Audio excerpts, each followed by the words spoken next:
see the way they hate. And I know better than to listen to the people who are calling us names. I can feel the sunlight shining in. Well, good morning and welcome to episode 848 of the Lots Project Morning Show, where the coffee's strong, the opinions are stronger, and everything is always filter free. I'm Brian, your host, and it is July 28th, 2025. This morning I'm enjoying a fresh cup of Guatemalan light roast from foodforestfarms.com because life's too short for bad coffee. At Food Forest Farms, your beans are roasted by real human hands using a clean stream air roaster. More than just a customer, your family. Get 10% off with code LOTS10. That's LOTS10 to save 10%. And shipping is always free. While you're there, check out the C4 Club for even more awesome perks. Today, we've got another packed show, a major step forward with our cabin build as the roof goes up, the launch of my new Bitcoin Preparedness and Recovery Kit that you can check out now, a breakdown of the Privacy Killing Genius Act, and some surprise visitors at our site, plus a pergola build that might have gotten a little frustrating. Grab your coffee, smash the like button, and let's get started. Good morning, good morning, good morning. How is everyone today? Hope you're doing all right. Pip says good morning, humans, and happy Monday. Happy Monday to you, sir. Always good to have you around. Good morning, Mike's Homestead. Thanks for stopping in. Appreciate you. As always, Pip says it's time for coffee. I agree. About 3/4 of a cup in for me. Topped it off before I hit go, and man, it's good this morning. The light Guatemalan is sitting right this morning. I got a pound coming up here, almost through the pound of light Guatemalan. And I got a pound of Ethiopian waiting for me. I love that light Ethiopian from Food Forest Farms. But really, any bag that I got in the cupboard from Brian over at Food Forest Farms is definitely enjoyable in the morning. So you should check him out over at foodforestfarms.com and use that discount code LOTS10, 10% off. Give it a try. Even if you give it a try and just see what you think. It's worth the extra money. Good morning, Rewilder Life. Thanks for popping in. Was just reading a little bit more about the Walmart random stabbing, and that was in Rewilder Life's neck of the woods up there. I guess she may have known some of the victims, I think. So we're talking about that right after it happened, and then obviously it's gone viral over the news cycle, and the fact that a good guy with a gun stopped a bad guy with a knife and all that jazz has made the story pretty popular. But the question I had right off the bat was, how do 11 people get stabbed? And we came to the conclusion after a while that most of the people that ended up getting stabbed or getting injured in this were older and not nimble and the such. Like, it took place in a Walmart, and all I'm picturing is how much room and how many things you could use to defend yourself, even if you didn't have a pew on you. How many things you could defend yourself with, and how many places there were to hide once a couple people were screaming. I mean, like, chaos ensues as soon as one or two people end up getting stabbed, I would assume. But I don't know. I wasn't there, so I can't definitively say. But it does make sense that maybe some more older folks were caught up in the mess and couldn't escape the chaos. So I think she mentioned that some folks were standing in line for the pharmacy, and bam, it happened. So. World's a crazy place. Keep your eyes open and head on a swivel and be ready at any time to be prepared to defend yourself if you have to. So anyway, let's get moving on. Been hot here, and I'm glad we got done what I got coming up here in the first topic. The roof is up. The roof is up for our cabin build. Posts, roof, and trusses happened all in the last week since I talked to you last Monday. I think last Monday we were tentatively on the schedule for the week. I had sent the installer videos of getting in and out of the road and the driveway and such to see if he thought he could get back there. I think it was Tuesday night, we met him out there. He just went ahead and brought a trailer with a skid steer and attachments and the such. And then also behind him came a guy with a trailer with all the material for the whole build. And we went for it. He dragged his trailer back there. He didn't have too much of trouble. I think he ended up putting his in 4-wheel drive. Didn't really end up needing the 4-wheel drive. And then the guy hauling all the material, it was a little heavier. He was in 4-wheel. But they got back to the site. They were able to get turned around and get out of the site. Funny little thing when the guy, so I had met Ben before, the installer, at another job he was doing for a couple of friends of mine. So I'd met him. I had talked to him on the phone. I had text messaged him and talked to him when he first came into the road. I didn't know that the other guy was coming, so we talked, and then we drove back. And he's like, "Oh yeah, I got the other guy's going to be here soon." I told him to just keep driving. He can't drive any farther because we just parked in the road because there's nobody else that uses it. And so the other guy, we hear him coming. He's got big diesel. He's dragging the trailer back to the site. It's like a half a mile back on the easement, on the dirt easement road. And he rolls up and he gets out of the truck and he's like, first thing he says is, "Who are you hiding from?" And I'm like, that's the perfect question I want people asking when they visit where I am is who the hell I'm hiding from. And I basically said everybody and anybody, not necessarily anybody in particular, but the more I can be away from people, the better. So we picked a good spot. If that's the first question that he asked when he showed up. But they were able to offload all the material and get the material up the driveway with the skid steer. And they dropped everything off. He did a little bit of clearing that night with the skid steer. The site had been leveled, and our guy Mario did a fantastic job leveling the site. He was really happy with the dirt work and the prep work for the build site. But they just needed a little extra room for assembling trusses and whatnot. The trusses came in 2 pieces, and the guys put them together on site. So they needed some room to spread those out since they were 24 foot long. So he knocked down some brush and cleared some area. And he's like, "Do you mind if I do that?" I was like, no, go ahead. I got to do it anyway. And that looks a hell of a lot easier than the weed eater or a machete. And so he cleared some spot. And then, so then they were set to go the next morning. Corey took the day off. We went out, and she wanted to watch the whole installation process, as did I. I was really interested in doing it or watching it. And it was going to be hot, man. She was concerned that the guys weren't going to be able to work all day in the heat. And then, I mean, it was hot. I think the heat index was pushing 110 that day. So Wednesday we got up and we got out there. We met the crew out there. We got there about the time they were just rolling in, and they got to work. And man, they laid it out and went to town. They used skid steer to drill the holes. 6x6 posts. Got those set. Started putting trusses up, and just it went super fast. I think they had the whole thing done, 6 of them. Well, 7 to start, and then the head guy took off to do some other work after he got everything laid out and got them started. So 6 guys had the whole thing up in under 8 hours. Really impressed with them. Super polite crew, super hard workers.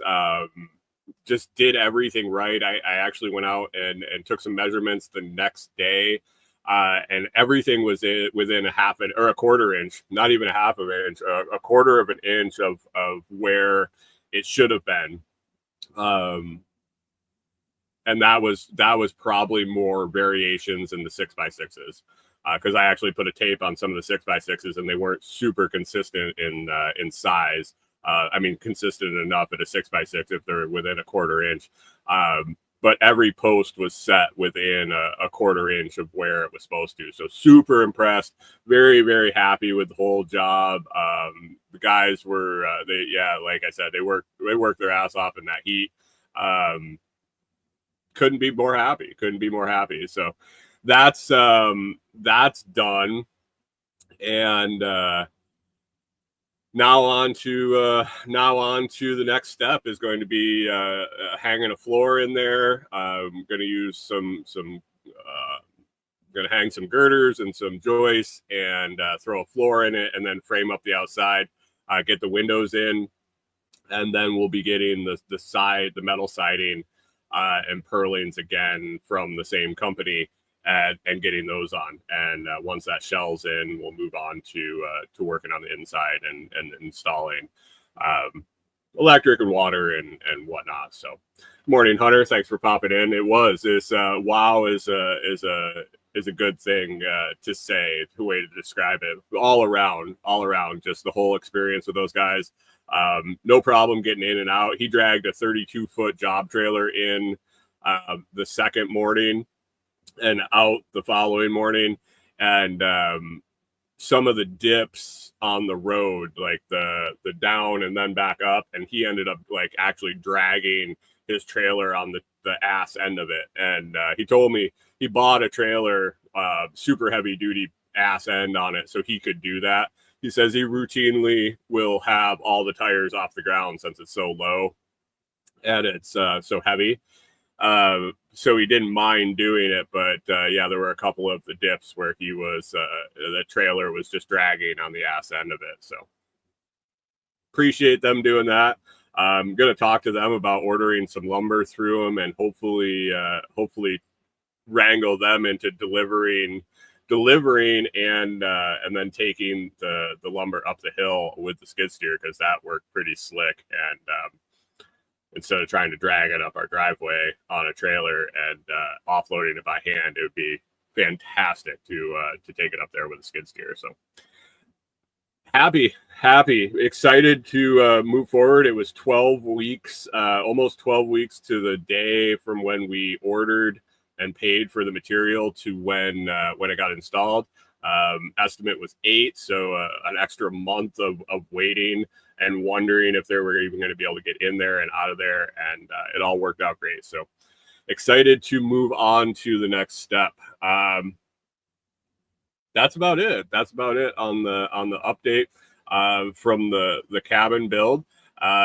Just want to let you know today's episode is brought to you by the Blockstream Jade and Jade Plus. As always, it's my go-to Bitcoin hardware wallet. Whether you're just getting started or looking for extra security, the Jade gives you an easy open source way to keep your Bitcoin safe. I personally use both versions, the Jade and the Jade Plus, and I love the improvements that the new Jade Plus brings with a bigger screen, upgraded controls, and optional metal case. It's sleek, reliable, and still affordable. You can grab yours at store.blockstream.com and use my affiliate code, The Lots Project at checkout to support the show and get yourself a decent discount. Appreciate that. Head on over to Blockstream, or you can scroll down into the description and find the link there. Speaking of Bitcoin, I finished up a project I've been working on for quite a while. This weekend, or the end of the week, I guess, is when it was finally done. It was something that I thought about a long time ago and then didn't start really working on. And then I started, kind of hit a roadblock, got doing other things, came back to it. It's been a long cycle before I really was able to dig in and get it done. And I finally did here in the last week or two. But tons of time into this project. I came up with a what ended up being titled Bitcoin Preparedness and Recovery Kit. Basically, I wondered what would happen if I dropped dead randomly. Basically is how this came about. I knew a couple people in a short period of time died very unexpectedly, way younger than they should have, just randomly. And it got me thinking about Bitcoin and how secretive we are, rightfully so, but with our seed phrases, with wallets and everything. Uh, it made me wonder, would anybody even know that it was there? And if they did know that it was there, would they even know how to access it? Would they know where to find my seed phrases? Would they know what wallets I use? Would they know how to do anything about it? And that got me personally trying to figure out how to document that for myself. And I realized that there wasn't really a product out there that helped people do this. So that's the road I went down, and I started kind of researching what the best methods for this was, and how to put it together. And I came up with this in the end, the Bitcoin Preparedness and Recovery Kit. And basically, it's a 17-page PDF that you print out. It's not online. It's you buy the digital file and you print it out, and you fill it out, and it really documents everything to help whoever you pick, and you kind of pick a trusted contact, trusted contact.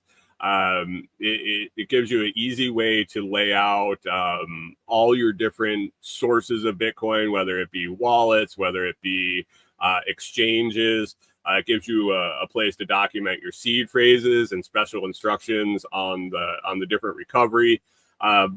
Really gives you just a wide variety of places to document everything. I think I covered everything I could have. Multi-sig key maps, where the keys are. I mean, this is all stuff you're not going to send to the person that you want recovering it now. That would kind of defeat the purpose of keeping it secret. But basically, in the end, there's a letter that you can send to the person that you pick to handle all this. This isn't a will. This isn't anything like that. But, here's a notification that I have this kit. I have all this information. If something happens to me, know it's there. Know I picked you. And walk through the steps. And it really walks them through in a way that doesn't require them to have a lot of Bitcoin knowledge. And that was my fear was, Corey knows about Bitcoin. Corey knows that there's plenty of people that would help her figure it out if she needed to. But simple instructions. And then also there's a place for you to list some trusted people that they can contact. People that you are confident aren't going to rip them off or scam them or do nefarious things in helping your trusted contact or family member who you left in charge of your Bitcoin. So I don't know. I listed it over on Gumroad. I've had a Gumroad account for quite a while. I just messed around over there with some digital products, and excuse me. It's a really interesting site. You don't need to make a login or password or anything like that. You basically go to the product page. You say, I want to buy this, and you can use PayPal or a card. Excuse me. And I just put it up there until I can get a shop back up on my website, or I got some things cooking with some more Bitcoin related things and possibly a new site. So maybe I'll just have a store on there and sell some Bitcoin related stuff. But Gumroad, you can set a price, and then you can also set a pay what you want. So you can set a minimum price. I threw this up there at $17. Just because it's 17 pages, and then turn on that option to pay whatever you want. So you can name your price. There's also places there to drop a tip when you buy the digital file, and it's just going to be delivered in a big zip file. There's a README, there's an introduction, there's a table of contents, And then there's a document where it's all together, all 17 PDFs. I believe it might have ended up actually adding a couple at the end after some optional ones. So it might actually be more like 19. But there's one combined document that you can just print out. And then there's also a folder with all the individual documents. So if you have more than one wallet and you need to print out more seed phrase storage sheets, or you mess one up, you can go and print those individually. So you get the whole thing in a zip file, and it's yours to keep. I stress in there that you're not don't fill it out online, don't fill it out on your computer, print the damn thing out and write the information in. Don't put your shit in the cloud.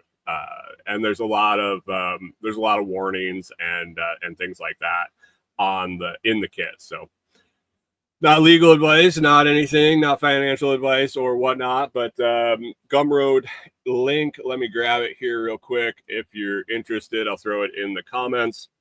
It's also in the video and audio descriptions. If you would check it out, if it's not something you need, but you know a Bitcoiner that definitely could use the resource to document their stuff, so they're not going to lose it in case of accidental death or incapacitation, it would be a good thing to send on to them.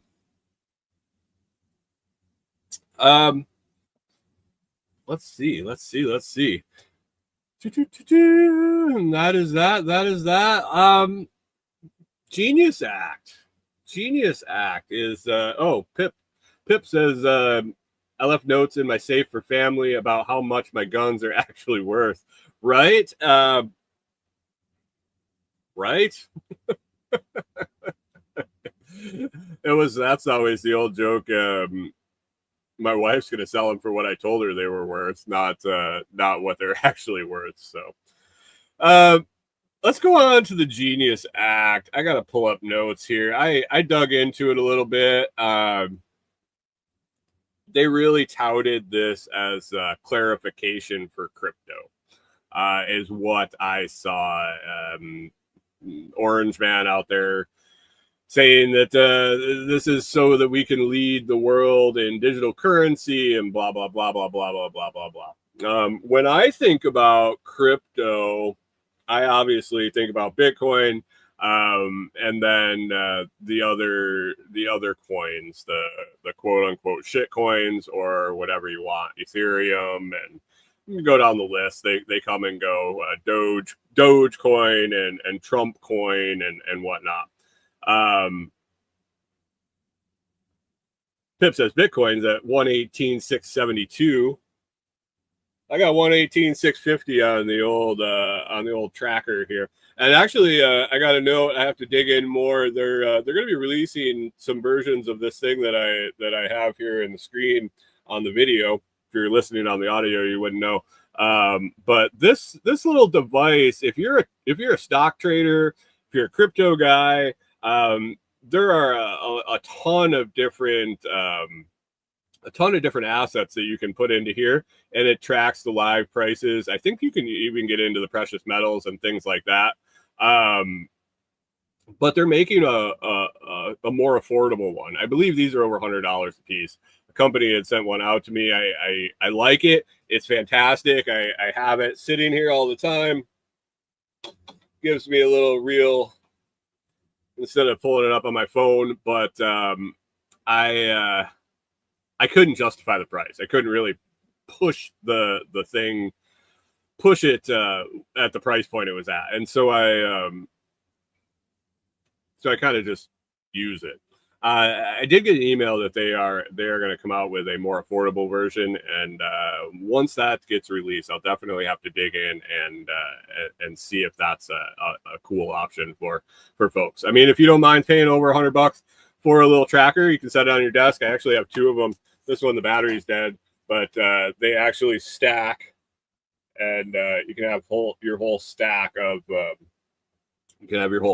assets there. So controlled in a mobile app. But anyway, back to the Genius Act. it's all about stable coins. And stable coins are what they are. They're stable. They're tied to an asset. It's basically digital. If it's tied to the US dollar, it's basically the digital version of the dollar, is what a stable coin is. How stable the US dollar is, I mean, at least it's not fluctuating like some swings in Bitcoin, I guess is why they would call it a stable coin. But the Genius Act's a new federal law aimed at stable coins, but I think it has much deeper implications. I think it has more long-term or near to long-term effects that are gonna come out of it. On paper, it regulates digital dollars, but really in practice, I think it might be paving the road for some programmable, trackable monetary future. When you talk about stable coins, when I hear stable coins, basically I think CBDC. I think basically central bank digital currency, Fed coin, something like that. When I hear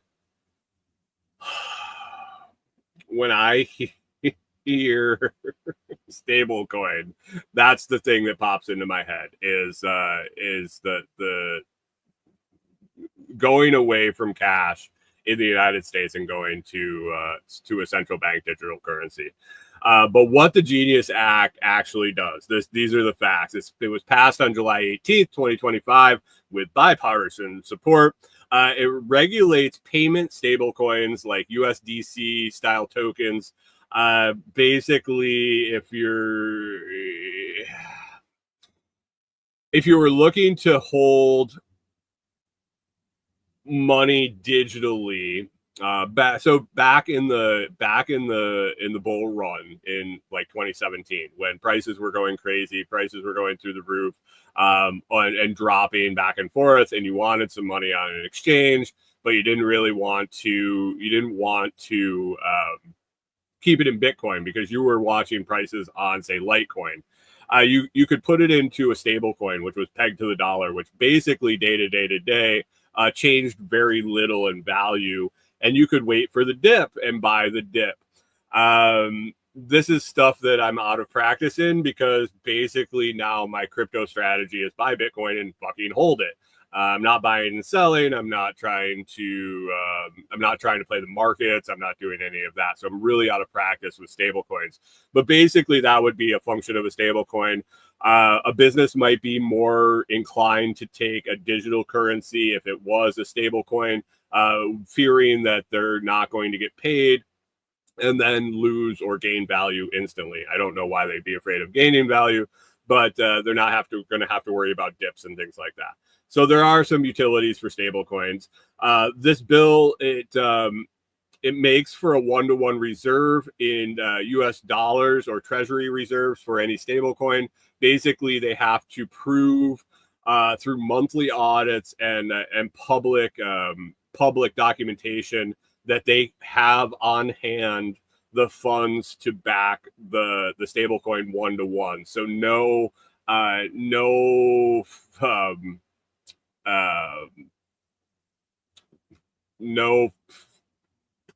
what's the term is escaping me, the banking techniques where we just create money out of thin air. Basically, you have to have it backed. You have to show the currency backing the stable coins.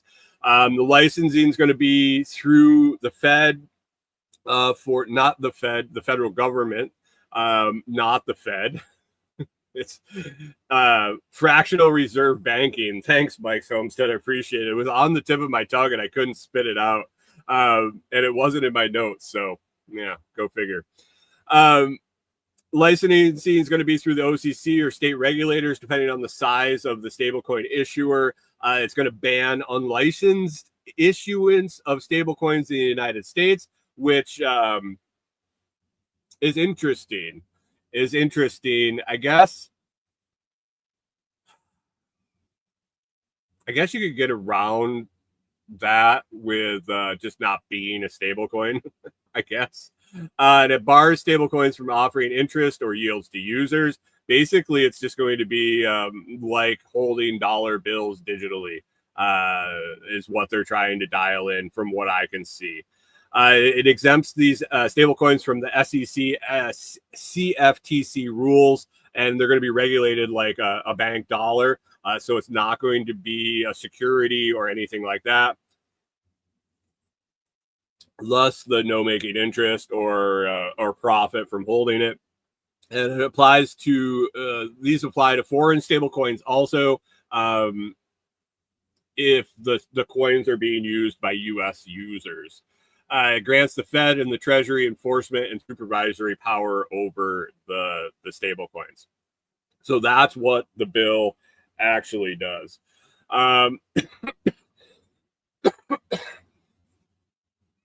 So very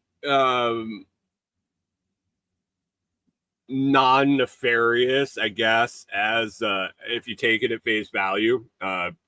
Really, if you look at what it does, I don't think that this clears all the murky waters around crypto, as a lot of people were saying when it got passed.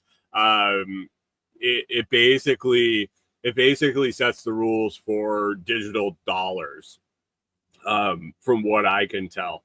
This isn't going to be, it doesn't create a central bank digital currency.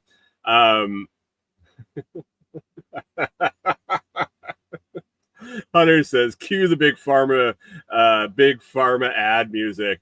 Are you tired of unpredictable highs and lows of the Bitcoin? Sleep easy with our new Fed coin, a stable coin. Don't use if you're allergic to Fed coin. Some of the concerns, though, that pop up in my head when I see this, it's not today.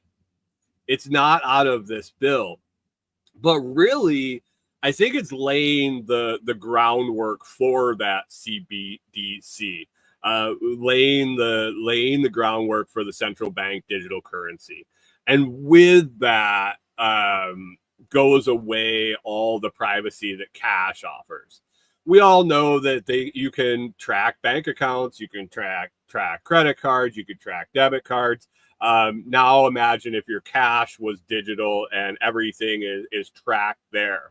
Not that anybody should ever do this, but you transacting cash, there's a lot of things that don't need to be reported. There's a lot of things that you should report. You should report all income transactions and blah, blah, blah. But cash is cash. Cash, it is between you and me, and that's it. It's anonymous. It's great. But if we went to a digital central bank digital currency, if we went to a digital dollar, it really sets up a mass compliance infrastructure where it really sets up. This is starting to set the rails for that through the regulations of the people that issue it. And who's to say that the government doesn't choose one of these stable coins to just be the new dollar, the new currency of the United States? There's no anonymity in any of these stable coins. Every transaction is going to be tied to your ID and reporting. There are requirements in there. It didn't end up in the notes, but when I was looking at it, there are KYC. There's a KYC notations in the bill, that's all happening with these stable coins. So you're going to be tied to that account, just like they have pushed with all sorts of crypto. It's got the potential. The stable coins have programmability potential, where, if your social credit score, if your social credit score went below a certain point, they could freeze your assets. Hunter brings up right here, right on cue, the bright side is I wouldn't get bench warrants for tickets anymore because they just take it out of your account or they'd freeze your account, or they would limit what you could spend, or they could blacklist you from earning. There is a potential there, and this isn't saying that it's going to happen. This isn't saying that this is the future. But it if we can imagine it, it can happen. And with power comes corruption, and when these options are available, it gets really tempting to use them for your benefit. It's also going to this is setting the groundwork for normalizing identity-based money. It really is getting people accustomed to everything being tracked. Really getting people used to the idea that their cash is now not anonymous. Their cash is now tied to their ID. They've done a really good job of the general the general government, the powers to be, whoever's running the show, whether it's on purpose or just by periphery, have gotten us very comfortable with the fact that all our transactions are tracked through debit cards and credit cards and things like that. And there's a lot of people that just haven't used cash. I've talked to some younger people. There was a couple kids I worked with, and this was way back, that really had very, very, very little experience with cash. They never had worked. They'd never mowed lawns or babysat or done anything like that where they got paid in cash. They never had a piggy bank with cash in it. Basically, from the time that they knew, and these kids, I mean, they were 18 for 3 or 4 years ago, 4 or 5 years ago. They had just got a debit card, and their parents would put the money on the debit card. They never really handled cash, and I was like, wow. What a change from when I was a kid. I know I'm old and whatnot, but this is taking the next step to normalizing that identity-based money where everything is tied to you, trackable, and not good in my opinion. Programmable is the scariest part. The tracking is what it is. It's not right. I don't agree with it. I don't want to see it, but the programmability is the programmability is the scary part, where they can just turn it off, limit it, or keep you from earning or getting deposits. Rewilder Life says, wait, parents just give kids money. Oh, yeah, that's nothing new. I had plenty of friends that their parents just handed them money as kids. I did some stuff for mine, I suppose. But yeah, on my notes here, I had how it could lead to CBDC. I think we touched on that a little bit. This doesn't create a CBDC, but it builds the regulatory and the tech groundwork for issuing one. It establishes the regulated issuers, the identity tied transactions, the real time compliance and government oversight. That'll all be used during the rollout of a CBDC. And if the digital dollar is introduced, it would likely ride the rails of the Genius Act and just get codified. So, was this a big deal? On its face, I don't think it did a whole lot in the crypto space, unless you're looking to hold digital dollars. But I think it really sets the groundwork for some future expansion or adjustment of the bill. I think it lays the groundwork for what's to come. I did also look into what kind of CBDC related bills are in Congress or are kind of getting worked on. And there's some interesting stuff here, and some decent privacy based stuff. Whether it comes to fruition or not. There's the eCash Act, which it proposes a treasury issued digital dollar. So this is not a Fed. It's not the Federal Reserve issuing the dollar. It's a treasury issued digital dollar, which was designed for offline, private, and hardware-based use. It's supposed to mimic cash. So there's no blockchain or no ledger. And I'm really curious how this works. It must be like a card or a chip that the digital dollars go onto, but it's not identity based. It sounds really like a no KYC Bitcoin, just a random wallet that you're in control of. It sounds like the general population would be very scared of this because they wouldn't be able to. There'd be no customer support, or then they'd be responsible for their own digital cash. So I don't know how far that'll go. They'll be screaming. But what about the dumb people from the outset in this one? Critics worry it's still a step towards digital only money. There is that.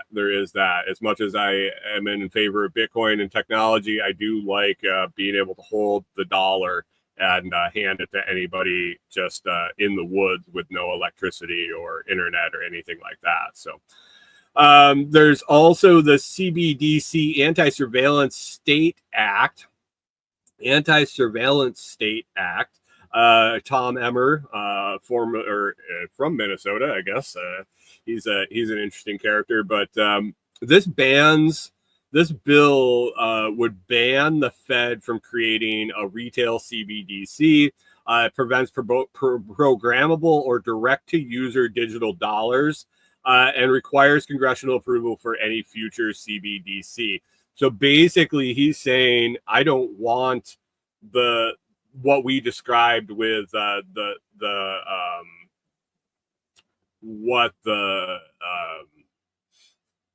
I fear the Genius Act is going to roll out.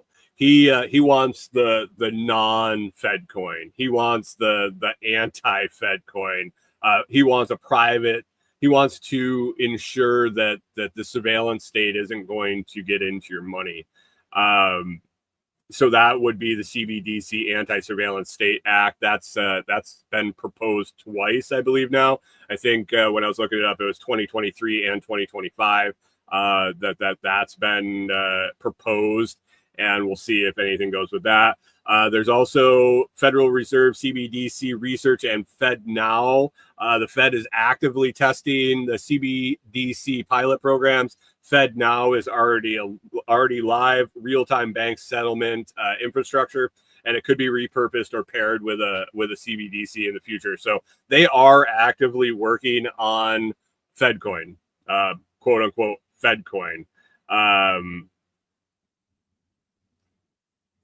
So they're working on it. They're already testing it. It is live at this moment. Mike's Homestead says the Fed is stupid. It will just be some other group, the Treasury. Right. Well, I mean, it will. Anything in government just is, it's government. They can't help themselves than taking power and control. And then there was also the Restrict Act 2023-2024 carryover. National security bill targeting foreign tech. Broad language could allow blocking privacy coins or non-compliant wallets. This goes back to the Samurai wallet and Wallet of Satoshi and things like that.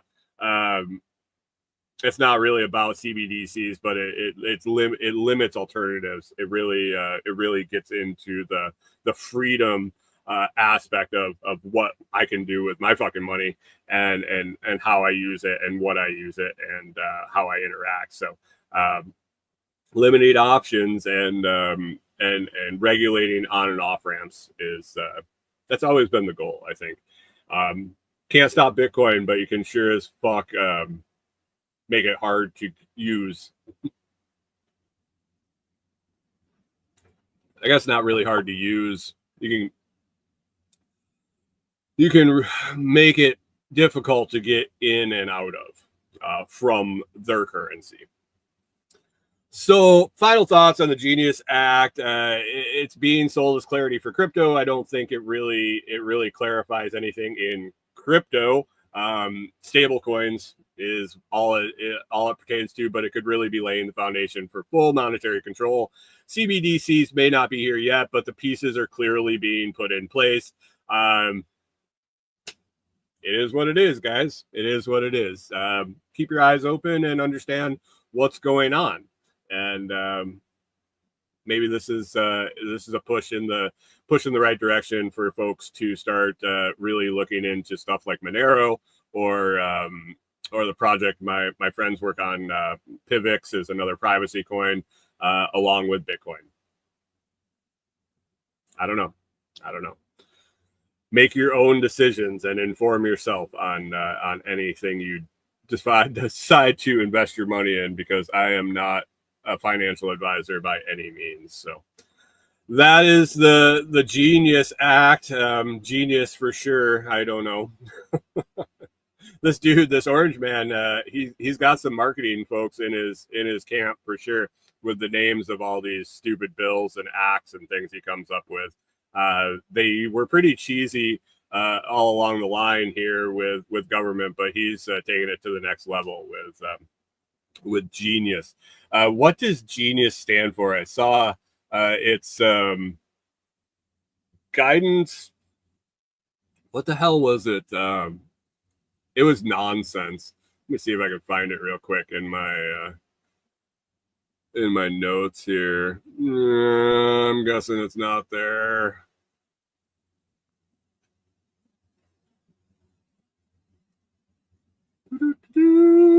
Shit. I don't know. Somebody can look it up if you got a chance. It'd take me a second. It's I'm gonna. Sorry about the delay.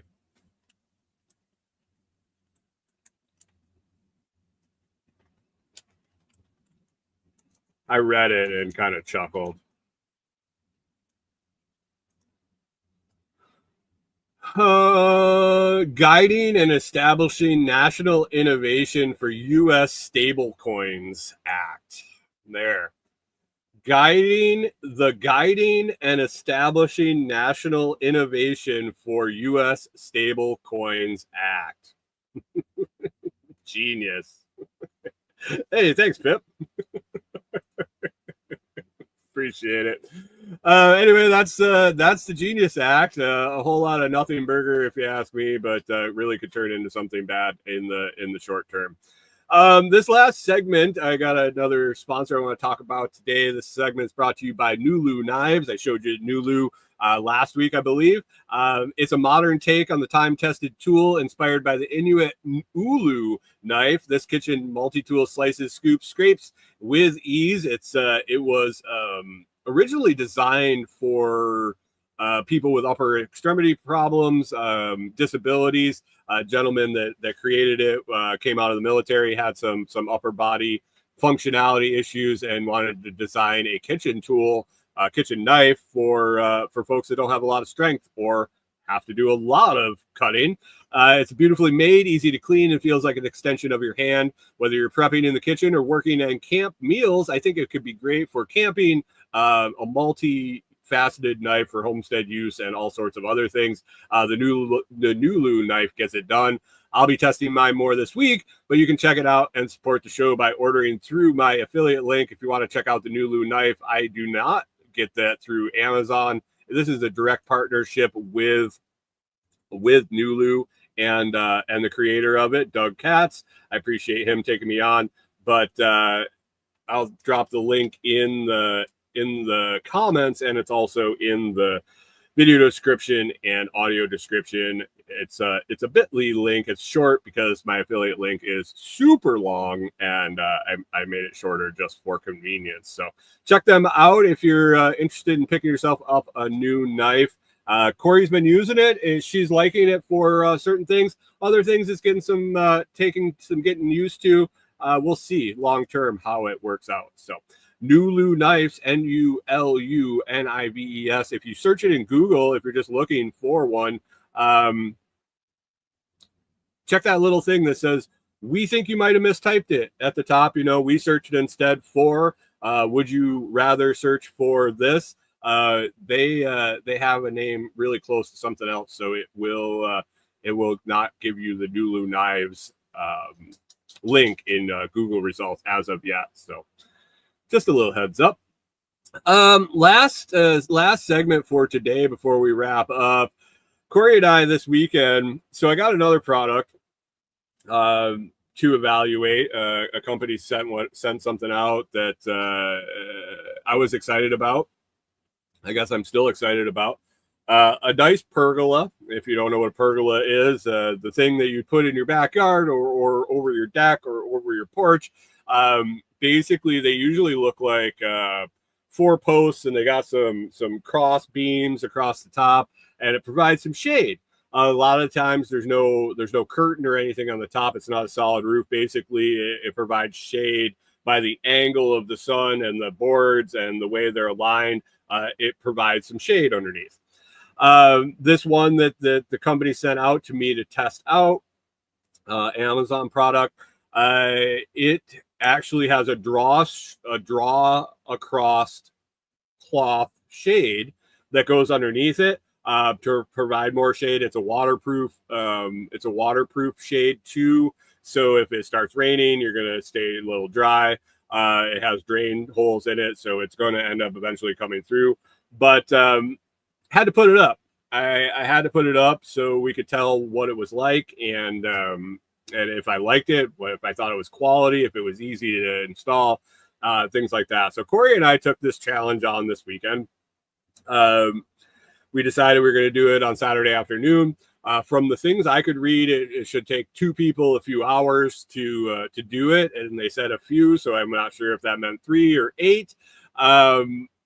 But anyway, we decided to go after we did our grocery shopping on Saturday, so we got out to the property at like 1 in the afternoon. Hotter than hell. It was definitely the height of the heat for the day. I think it was well over 100 in the heat index. Fortunately, we had the new roof that was installed earlier in the week to work under and had some shade. That was a lifesaver. When we got out there, though, we noticed something up in the cabin build site. There were cow patties all over. There were piles of cow shit, several places, and including under the canopy. So literally the cows had been walking in our new house, in our new home, and just shitting everywhere, like they do. But found a bunch of cow patties, heard the cows kind of mooing off in the distance, and I had seen some cow shit over by Tim's cabin one day, and I just assumed like one cow had gone rogue, had gotten loose. There are people that keep cows in a couple different directions from the property, so I figured there was just one random cow just wandering around in the woods that had gotten loose. There was kind of a few piles. I wasn't sure if one cow was shitting that much, or maybe it hung out there for quite a while just because the shade underneath the canopy. But anyway, I tossed some dust over the top of them, ended up stepping in it every once in a while. It is what it is. But anyway, we got working on the pergola.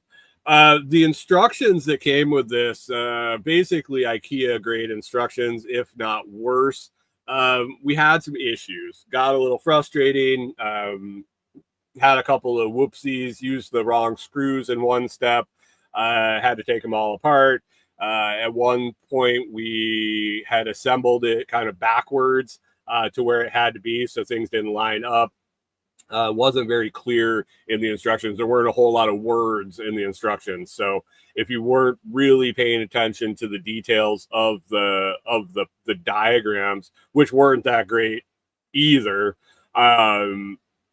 mistakes were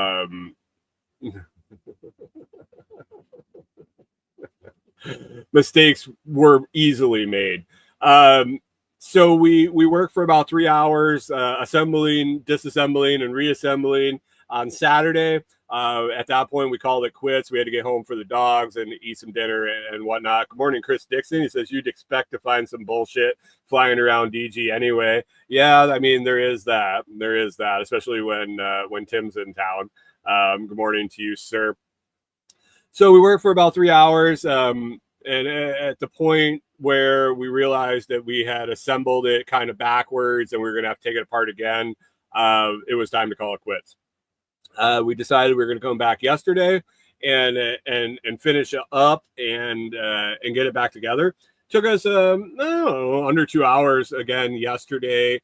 Pulled the rest apart, put it back together the right way. Got the screen all installed. Checked it out. It's really nice. It's under $400, so it's affordable for what it is. It seems like it's decent. It's metal. Decent construction. The screws, most of them lined up really easy. We were unfortunately putting it together not on the most level ground. We were kind of assembling it where we could store it for now, out of the way, and then we'll end up moving it to where we eventually want it long term, and make sure it's level and things. So putting it together if it was level, I think the last of the screws would have lined up, but there was just some angle to where we were trying to put it together, and some of them just didn't line up. But once I got it started, it pulled it up to square. Everything seems tight. I don't see where things are going to loosen up by any means. I think it's quality product. Like I said, for under $400, and you get some shade. We'll see how long it lasts. We'll see how long the screen lasts. It does seem like it was a decent weight canvas. I think it'll hold up to the sun and rain just fine. The rollers that the canvas rolls on rolled really free, really smooth. I don't think there'll be a whole lot of issues there. And it seemed pretty solid. There's enough cross supports and cross members that I think it'll be good. I think it'll be good. So we got that up. Saturday when we were leaving, we were rolling out the easement road, and we came up over the one hill, and we found the culprits of the surprises, the patties that were left for us at our site. There was about a half a dozen, 6 to 8. Head of cattle just hanging out in the woods along the side of the easement road. We rolled up on them. They stayed to the side of the road. They didn't really like being next to the truck and kind of moseyed on along. Corey got pictures. She was in heaven. She loves all animals, so she could to be that close to some cows and to be able to hang out with them and get pictures of them for a second was made her day basically.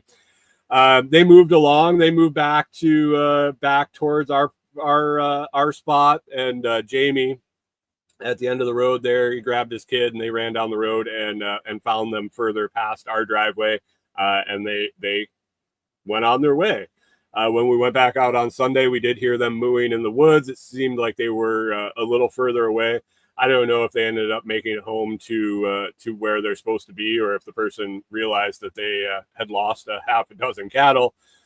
But we'll find out. One thing is, once we're out there and we have a freezer, I don't know how many cows are going to want to go wandering through there. I like beef.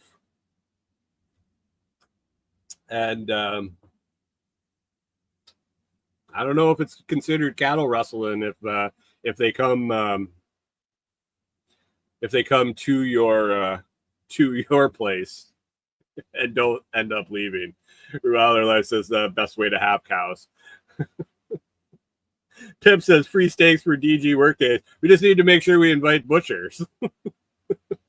Make sure butchers come, and we'll have steaks. But they didn't look all that fat. They looked they were adult cows, definitely cows, big old udders hanging down. So I don't know. We'll see how that progresses. I've heard them when I've been out working. I don't think they're all that far, even when they're contained and at home. But we'll see. how much they're around once we get moved out there. So excited about the progress there. If you want to keep up with what's going on with us and the whole Lots Project community during the week, we only do Monday shows. If you want to keep up during the week, you can head on over to the Telegram group. That's pretty active at t.me/lots chat. That's t.me/lots chat. Come and join the conversation over there. Talk about all sorts of fun stuff and get a little goofy. And sometimes we're serious and just keep up with people's day-to-day and what's going on in their lives. This week I got a lot of video catching up to do. I got a lot of planning. We got to get a ton of material for the next step, hanging the floor and installing the floor and framing out the walls of the cabin. So that's a big material list that I'm putting together, and a big old price tag, by the way. Holy shit, lumber's expensive. Anyway, that's going to be the week working on that. If you would go check out the digital or the Bitcoin Preparedness and Recovery Kit over on Gumroad, and if you know anybody that needs that, definitely shoot them the link and recommend that. That would be fantastic. You can also support the show and what I do if you go to and use our affiliate links over at thelotsproject.com. If you're shopping on Amazon, you can just click the banner on the homepage, do your shopping there, and I'll earn a little credit for everything you buy on that trip. Or you can go to the product review page, check out all the stuff that I've been reviewing. More to come this week. Blog posts coming for some more products. Click the links in any of those. They're all affiliate links, and I get a little credit for the things you buy. I appreciate everybody listening. I hope you have a fantastic week. It's been hot here. We got one more hot week. Then it's supposed to drop off a little bit, at least for a few days from what I can tell in the forecast. But it's going to be another one hot here. If you guys are experiencing hot weather, be sure you take care of yourself and drink lots of water. Other than that, make it a great week. Get all your stuff done, and we will talk to you next Monday.